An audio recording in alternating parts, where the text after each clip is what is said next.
Addictive behaviors are damaging to the clients that I see who are struggling with it because, in essence, they can't control what they're doing every time they want to.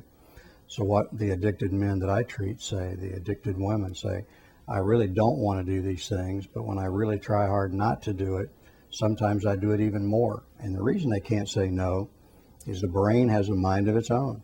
The brain decides for itself, based on its chemical homeostasis, what it wants. So there's a signal, there's a brain growl that goes out. Much like when your stomach is hungry, there will be a literal growl in the stomach. That signals the thalamus in the brain. I want some food. I want my insulin levels down. I want my serotonin levels to come up. And so people who are addicted will find themselves doing things, whatever they have to get that chemical release in their brain. And what we've come to understand is that behaviors also cause release of chemicals. It's no longer believed, as it used to be, that you have to ingest a drug to cause the brain to change. Our own behaviors can cause a brain drug to become addicted. The men, women that I treat in my practice are addicted to their own brain drugs, dopamine especially, endorphins, epinephrine, serotonin. They're addicted to them. People doing ecstasy are addicted to serotonin that their body makes. So the brain makes its own drugs that we can become addicted to. Behavior releases those. So it's harmful because the person loses power over their own self-monitoring. And we want to be able to monitor our own behavior and live within our own decision of what we want to do, what's right and wrong. But an addicted person doesn't have that control anymore.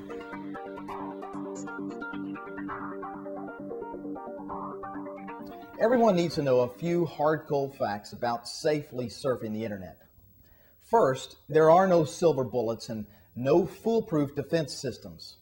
The internet moves at a very fast pace and changes often, so it takes constant attention.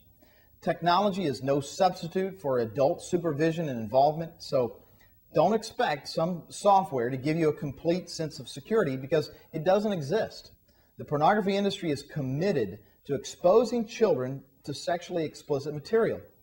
Or why else would they create porn websites with misspelled toy names or kidsforchrist.net? No matter what we do to protect children, the porn industry is going to work to stay one step ahead. That just means that we have to be just as vigilant. There are three main approaches that we can take in protecting children online: establishing rules and guidelines, installing appropriate technology, building honest relationships and open lines of communication. Let's look at each of these individually. Rules and guidelines are a great place to start in protecting our children online. Here are some suggestions and examples. Set rules that fit your family values about chat rooms, emailing strangers, and inappropriate sites. Put these rules in writing, discuss them, and then have the family members sign off on them. Make sure that your children know that these rules apply away from home also, such as a friend's house, school, or a library. Move the home computer into a central location, someplace where there are no closed doors and the whole family is frequenting. This is not about a lack of trust. This is about helping each other be accountable. If children have their own email or communication account, they should never be allowed to set up a public profile that provides personal information, such as their name or address, photos, school names, or hobbies. One company called eMarketer found that 75% of children are actually willing to share personal information online about themselves and their family in exchange for goods and services. They need to know that just as they wouldn't give this information to a stranger on the street, they shouldn't give it to a stranger online. Set time limits on the computer and never let small children on the computer without supervision. Even with older children, we need to take great caution. They need to be told to never open an email from an unknown person, especially if it has an attachment. They need to know that if they find a message that makes them uncomfortable, they should stop talking to that person, whether it's an email or a chat room or a message board, and tell you immediately. there's no need for a child to be in a chat room they don't belong to be in that's designed just for children. The biggest problem is, of course, the perpetrators find out those chat rooms that are designed just for children, and that's where they go to seek their children. They need to understand they are never to agree to meet with an online friend in person alone. Let your children know that not everyone they meet online is a nice person or is even honest about who they really are. Help them understand that internet communication is just a different form of talking to a real person. Just because the person is not in the same room is not an excuse to be rude or say things they normally wouldn't tell someone in person or in front of you.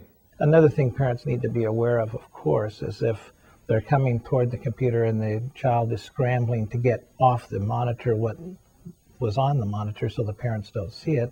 Or the parents also need to be aware that many times the perpetrators work out